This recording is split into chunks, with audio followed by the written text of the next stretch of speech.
when it comes down to doing the work, we're seasoned professionals and we all rise to the occasion. But in between, I mean, what an amazing, fun job this is. And we spend 50% of the day laughing our asses off, you know, just having a great time. It's just, but just talking about how almost I had to remind myself to kind of just knock it off a bit, like not be so like. I agree with because that. you don't want to make it too campy or too funny, and you have to be serious about it, but yet going towards the funny side is what makes it so attainable for like, you know, everyone to play. Well, if you have in serious situations, humor is what keeps human beings alive. So that's it's so important. It's not real otherwise. If everybody's just really serious all the time.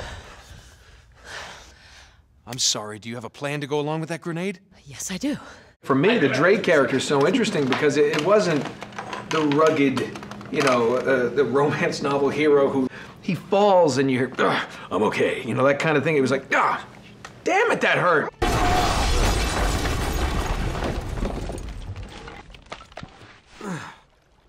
Well, I guess I'm not going that way.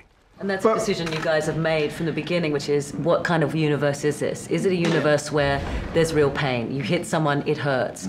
If you don't make that choice and there's no consequences, then the audience isn't going to get invested in the characters because there's no stakes. Nothing's going to happen to them, then who cares? But in terms of the humor, because of our camaraderie, and I mean, I'm the biggest goof here, I know that, but their attempt... Thank you. But I think you're right. I mean, sometimes, especially in the ADR, and if we just layer this thing with quip after quip after quip, it's going to become really old fast. It's like, all right, wise ass, keep moving. It's situational humor. It's between the characters. That's what works the best, as opposed to jokes. And it comes out of the relationship with the characters have with each other. And it can be something as simple as Richard adding in a God damn it, you know. Sully, kick her out and shut the door. We're safer in here. Just wait a goddamn minute. Hear her out. Because it's become this signature line that Sullivan does, but that was something that he brought, that he's not necessarily using that to be funny, but the humor came out of the characters that, you know, we embodied, and then it just through the rehearsals and the actual working on the stage together, it just kind of, the humor. It's a huge part of the casting. It became natural, you know what I mean? Everybody that we were hiring. But I'm not used to that. I'm used to the environment where everyone storms off to their trailer and, you know, there's big fights everywhere. And in this environment, I've kind of got two personalities now on a set. I've got the one where I'm working on Uncharted, where I'm actually having fun. And then there's the personality I have to have where everyone's being very serious. Chloe Fraser. On this, it's walking id. You say you think you can be relaxed, you can have fun, you can play. Can't do this without you, Drake. The hell are you? Steve, how about Flynn? Flynn always had that little element of sarcastic humor, which I really enjoyed, because he's a likable chap, Flynn. And I remember calling you a tired old sack of shit, and then we started filming. And no, remember that? What was your full character's name? Victor Sullivan. Victor Sullivan, right. So I would go, Victor goddamn Sullivan! So we were doing callbacks to the goddamn thing, too. Yeah. I hear that laugh in my sleep. Because he's right there. Yeah. But yeah, no, I enjoy playing the humor.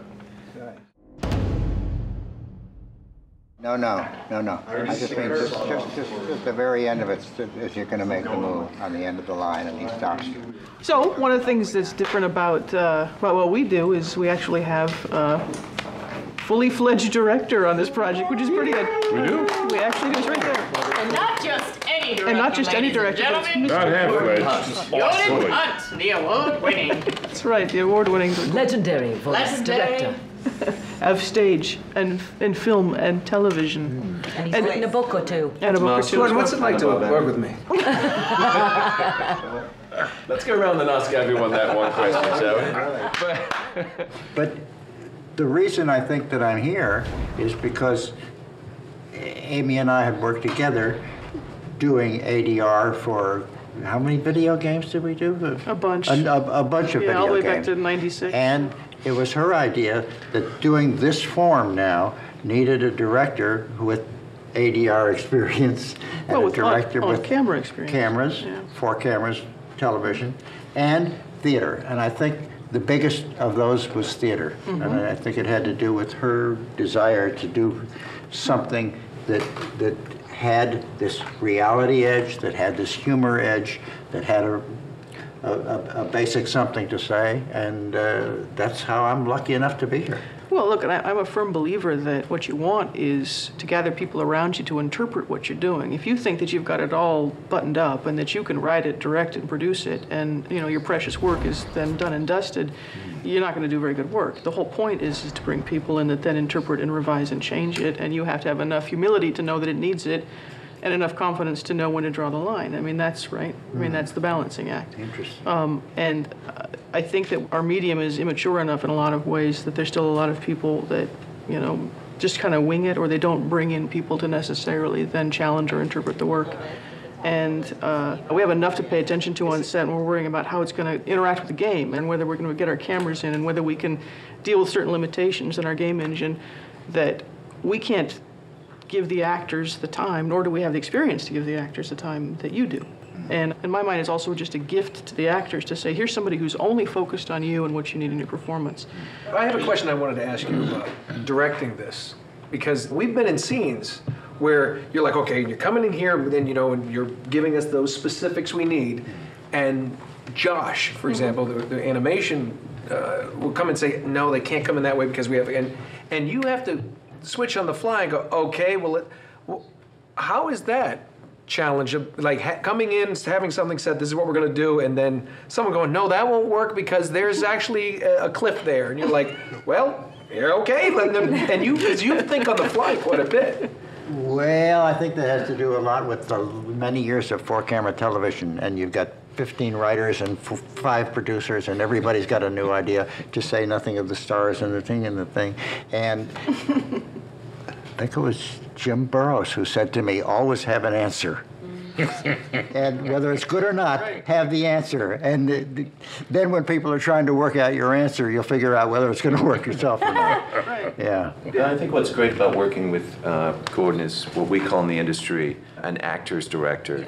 And that you will come on and you give us the basic movements, but you really let everybody find the scene for themselves. You're not controlling everything. You're letting us all find it, and that's what's so wonderful about this whole ensemble process that we're all involved in. Confidence that you're not going to let us look stupid. Yeah, because you might think that you can slip something by, or maybe get. And Gordon's eyes in the back of his head will be like, no, it's not going to work. It's not going to work. Thanks, Gordon. You done? Thank you. Thank you, sir. I think one of your hardest jobs is just wrangling us. Maybe me, but literally just we can be having fun and just playing, and at some point he's like, all right, and he's able to rein it in and then get the performance that he wants. Yeah. I've worked with you for 13 years. I've never seen you get angry. I've never seen you lose your temper. I'm having too much fun. I know, and that's I'm stealing money out there and getting away with it.